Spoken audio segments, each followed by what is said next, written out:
I feel like season 3 wrapped up really nicely, and when I found out that they're doing a season 4, but a lot of the characters that, like, they're not gonna be in it anymore, and it's like, what's the point of having a season 4? All the people who are dead, like, it's like their storylines got wrapped up, so you're gonna start a new one. I was not excited for it because I didn't think that there was a need for it anymore. Like, you have some of your best characters leaving, and there's really no point for them to be there anymore because some are graduating. And so, like, who's gonna die now? Who's getting killed? Like, I don't care anymore. But then I found that they're doing these short stories based on individual characters, and that I was like, oh, well, this could be cute. And it's short. It's only 4 short stories. There's 3 episodes in each of them, and those episodes are like 10-12 minutes. But it's also lighthearted, and it's not as stressful. But it was, I keep saying this, it was cute. It was cute. Their characters are cute. The acting, oh yeah, I was gonna mention this. Their acting is so good. The way they speak is just so casual. There's no awkwardness. And they're also all very charismatic, especially Rebe. Like, I love her. Every time she speaks, it's like she could be talking about anything and I will listen to her. And Nadia, she could say anything and she could do something like so horrible. I will still be there to support her. Wow, I love them. I'm nervous. I am nervous. I can't speak. When I speak, like, as I was recording this, as I was speaking, I was like kind of holding my breath. So then my voice became really shaky. I'm recording this on my phone, on the voice recorder thing. So I watched the Elite short stories last night. I just wanted to talk about these smaller episodes just because I thought they were cute, you know. It's a nice break from all the murder and stuff. And I thought it really made all the characters super likable. I don't know if it's because I forgot everything that happened in the other seasons, but characters that I hated, like Calle and Guzman, I hated those characters. But after these like short mini eps, I thought they were really, you know, I didn't mind them as much. And Calle kind of became not a favorite, but I ended up liking her a lot more. So yeah, before I continue, this video is kind of just me rambling about everything that I watched. I'm going to be talking about everything that happened in each of the episodes, the short stories, not any of the main seasons. And then I'm going to be ranking them as well, talking about the characters. So this is the spoiler alert now. If you have not seen them, please, feel free to listen if you want, but you should watch them just so you have some sort of context. So in last place, we have Carla and Samuel. Samuel, I really don't like him as a character. I think he's kind of plain. He's kind of boring. So basically in this episode, Carla is on a plane to London, I think it is. And Samuel just I don't know where we left off last season. I'm going to keep saying that. Like, I don't remember anything from season 3. But I guess where we left off, Carla decides to get on a plane to London. And Samuel, what I do remember, Samuel in the other season, he tries to make her fall in love with him, I think, to get her to tell the truth about Polo, I think. I'm not entirely sure. But somewhere along the lines, he actually falls in love with her. But this is the thing that I don't believe it. I don't believe that they're actually in love. Like, to me, it all just seems very physical. I don't see anything in their personalities that would make them seem like they would actually fall in love with each other. But anyway, this episode. So Carla is on a plane to London. Samuel goes after her and he buys a $400 plane ticket just to see her. He tries to convince her to stay, and after her plane ends up getting delayed for 7 hours, and so he tries to make a deal with her. He's like, I won't try to convince you to stay with me at all. Just spend the day with me and you'll end up being the one to ask me to be with me. Samuel says that to Carla. And so she decides she goes with him.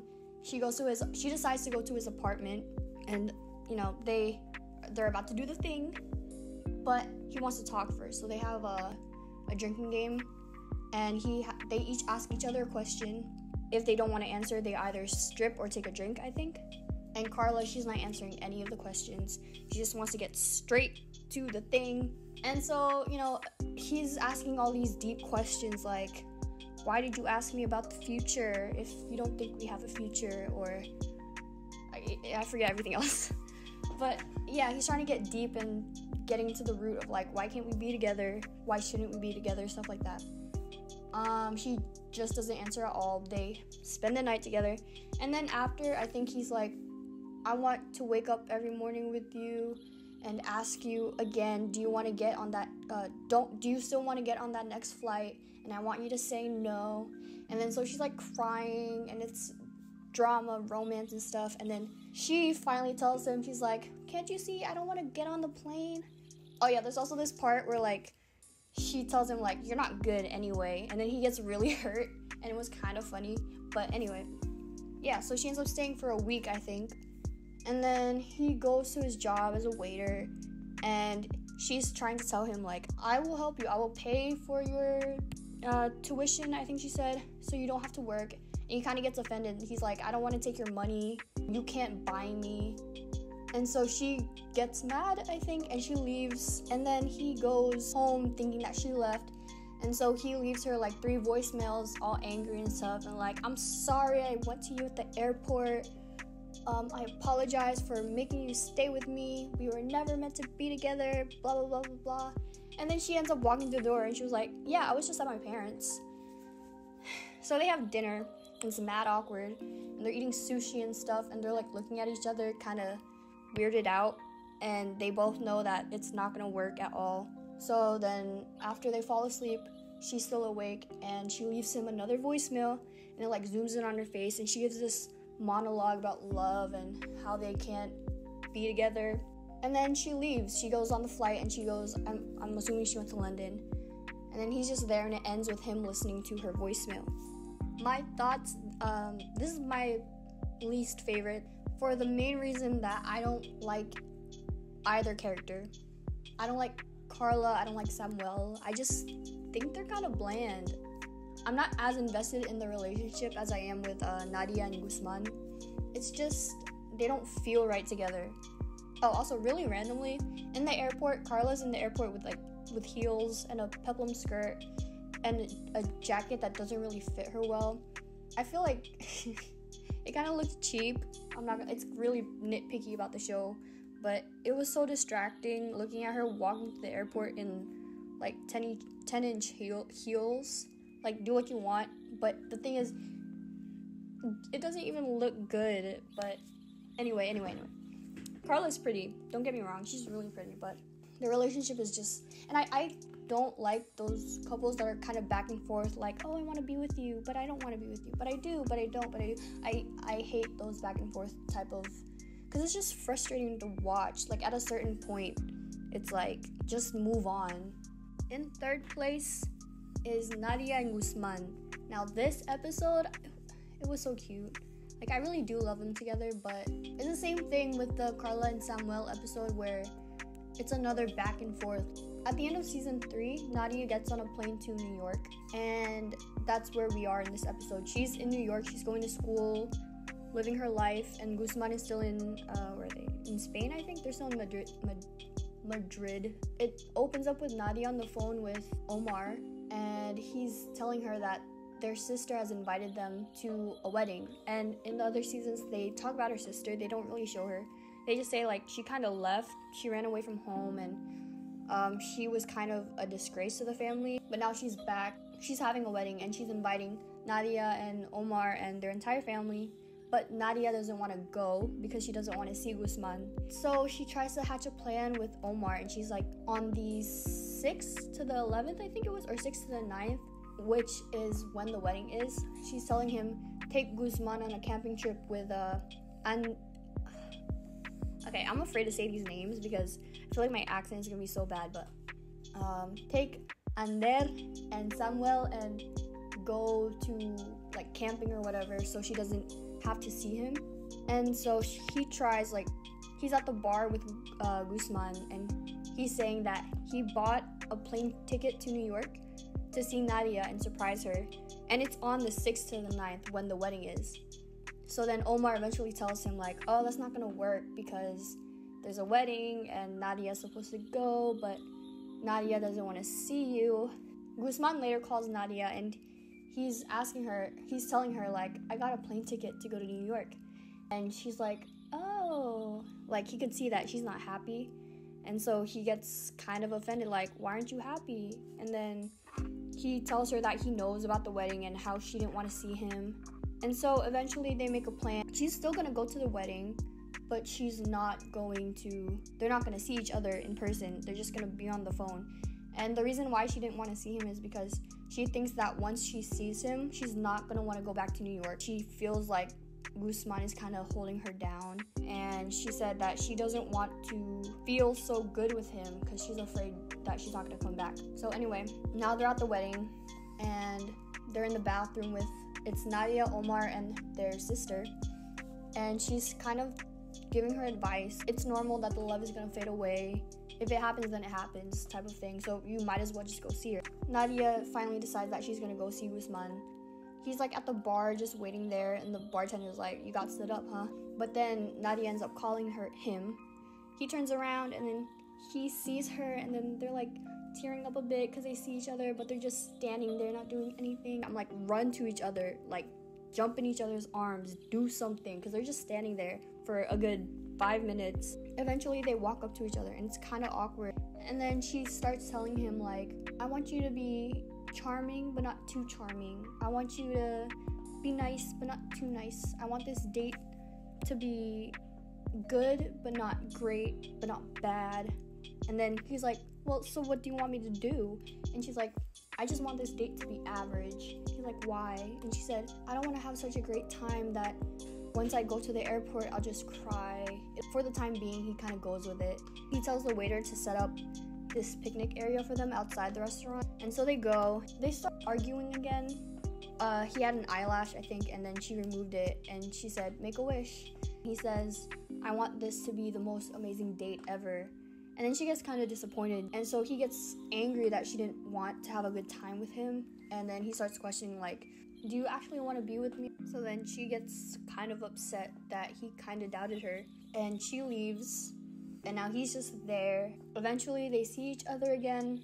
He says, let's just have the best date ever, and then when you leave, you'll leave. It just cuts to them back on, like, Nadia's back in New York, Guzman is back home, and they're just on like a phone call, and that's how it ends. I don't really have much to say about this episode. The only thing I have to say, Nadia is so pretty. Like, it's not even funny how pretty she is. But yeah, this was a cute episode. It was the first one I watched. I didn't know if there was any specific order to watch them in, so I thought it was good to start off on, like nothing too deep. It's just relationship issues. But it's third because, to be honest, nothing interesting really happens. It's just them kind of going back and forth. There's not much to say about it, really. In second place is Omar, Ander, and Alexis. Now, in this episode, Ander and Omar go to Alexis, and Alexis is the cancer patient who is helping Ander as he was going through his chemo treatment, and they've kind of become, I don't know about best friends. They get really close in the past seasons, and so Ander is just trying to be there for Alexis. And it's over the summer too, so they go to visit him. It was Omar's idea. They go talk to him, and Alexis, he's like, why are you here? You should be out having the best time, the best summer of your life. And then he's like, do you have a friend with a pool? And so Ander wants to make him feel better, and so he says, we have one friend, and it's Rebe, and her and her mom just moved into this big house. They have a pool, and she's planning on having a barbecue, and so she invites Ander and Omar, and they invite Alexis, and they're low-key trying to set them up together.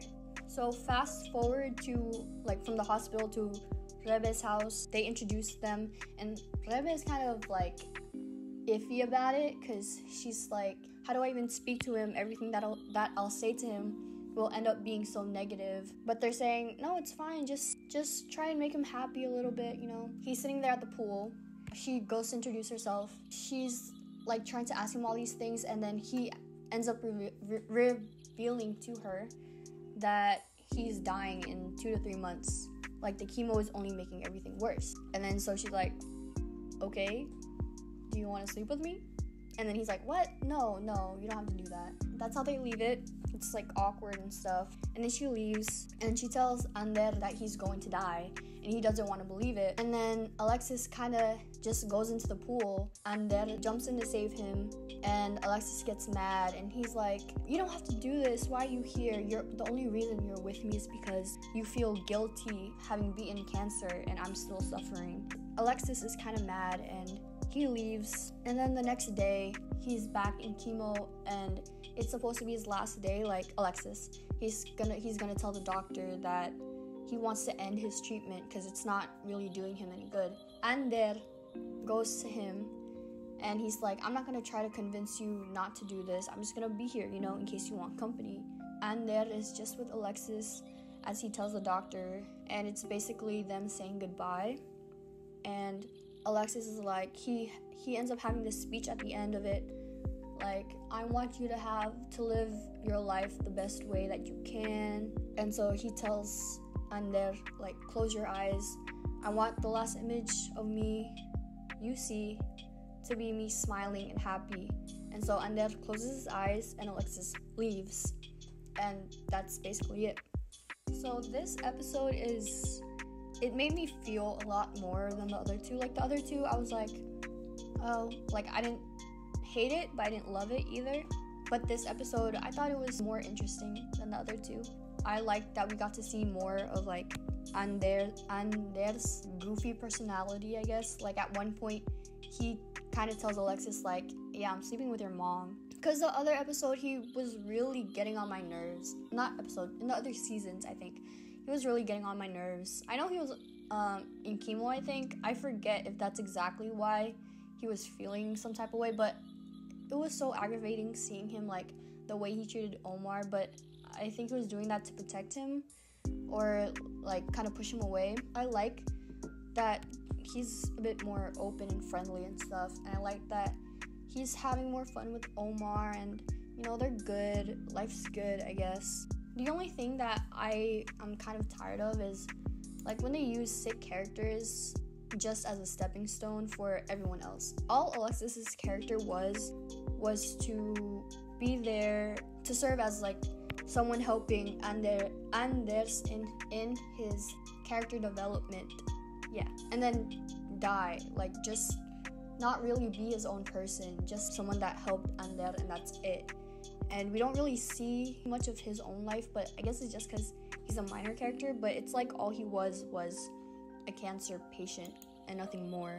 Like, I don't really know in the context of the rest of the show, I don't really know if there was more that they could have done, but there's a video that explains this way better than I ever could, called The Sick Girl Trope Explained by The Take on YouTube. That's when I first noticed that, and I was like, oh, they're kind of doing the same thing with Alexis. And it became all the more obvious when he had that speech at the end of the episode, how he was just like, I want you to live your life to the best it can be. I want you to have the best summer ever, blah, blah, blah, blah. And then he dies. I don't know, it kind of fell off. Now up to my number one, my favorite episode out of these four, Guzman, Calle, and Rebe. Okay, let me start with the plot. A lot happened. Okay, so Rebe is throwing this housewarming party, the same one Omar and Ander and Alexis went to in the other episode. It happens right after that. In that episode, Omar and Ander episode, they actually brought her this cake with shrooms in it, basically. And Rebe invites Calle and Guzman and I guess a bunch of other people, but only Calle and Guzman show up. And she starts feeding them this cake, but they don't know that it's laced. And so they end up tripping, and at one point, Calle is like, she starts freaking out because she thinks she sees Polo in the pool. And she's like, Polo is there, I know he's there. Guzman, like, takes her out and is like, there's no one there. And then she's like, but I know he was there. Guzman goes to get her some towels. And there's this really funny scene where, I don't know if it's that funny, but it was funny to me. He, like, starts going up the stairs, and then randomly he starts to feel like he's falling, and he has to pull on the railing. The other thing I also really liked about this episode is how they showed them tripping out, like the way that they started using tilted shots, and the way that they edited all the prints in Rebe's clothes, and how it matched the prints in her furniture and how the flowers just kind of slightly move. It's not like overly edited or whatever. It's enough to make you go like, something's not right here. After Guzman goes up the stairs, he's in her bathroom and he's still like high, right? So he's not really focused on bumping into stuff or whatever. He grabs a towel, he just pulls it, he yanks it out of the closet, and so everything else in that closet falls out. And there's like 10-12 bundles of flour in there. And then he calls Rebe and he's like, what is this? I thought you told me your mom's not doing drugs, not selling drugs anymore. And she's like, what? She's not selling drugs. She's like, what do you say about my mom? She's not selling drugs or whatever. And he's like, then what is this? And then she sees it and she calls her mom. She's like, I thought you weren't dealing drugs anymore. And she's like, this is only to help me start up my real life, my career. It's only for the time being, and after that I will be done forever. And so Rebe believes her. They just have flour in their bathroom, just sitting there, and he's like, what do we do with this? And then Gaia is like, Guzman, how much do you think this is? And he's like, what, you want to become a drug pusher now? And she's like, no, I'm just curious.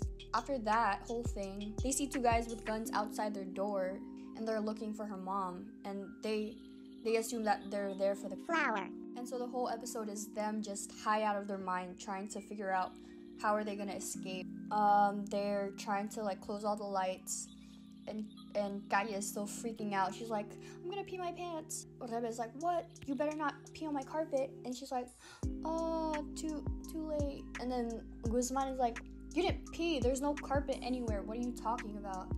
And so yeah, they're just like hiding behind a couch. And then eventually Guzman is like, I don't care about any of you. I will take this flower and give it to them. I'm not putting my life on the line for any of you.